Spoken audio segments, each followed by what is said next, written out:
مایوس ہونا چھوڑیں، کیونکہ جو دروازے زمین والوں کی سازشوں سے بند ہوتے ہیں ان سے بھی بڑے دروازے اللہ پاک کے فضل سے کھل جاتے ہیں۔ میری زندگی اس وقت آسان ہوئی جب میں نے یہ جان لیا کہ ہر شخص اپنی زبان سے اپنی تربیت اور اپنا ظرف دکھاتا ہے۔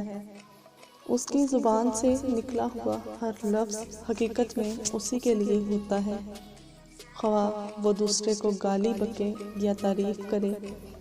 نیک نے نیک سمجھا، بد نے بد جانا مجھے، جس کا جتنا ظرف تھا اتنا ہی پہچانا مجھے۔ دو چیزیں اپنے اندر پیدا کر لو، چپ رہنا اور معاف کرنا۔ چپ رہنے سے بڑا کوئی جواب نہیں، معاف کرنے سے بڑا کوئی نہ دیر سے ملتا ہے اور نہ ہی جلد، بس اللہ پاک کی رضا کے مطابق ملتا ہے اور بے شمار ملتا ہے جب تم اللہ پاک کی رضا میں راضی ہو جاتے ہو۔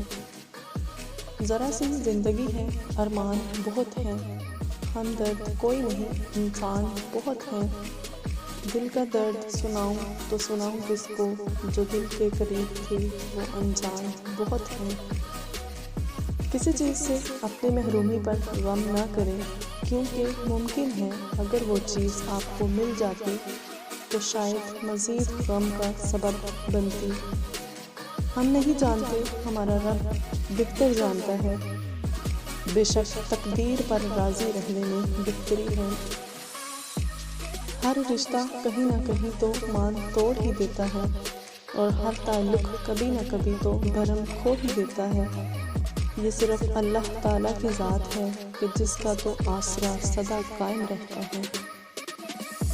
ایک حد کے بعد تو انسان سب کچھ چھوڑ دیتا ہے، روٹھنا، شکایت، گلے شکوے، اور پھر دل تو ایسا ہو جاتا ہے کوئی بات کرے تو ٹھیک، نہ کرے تو بھی ٹھیک۔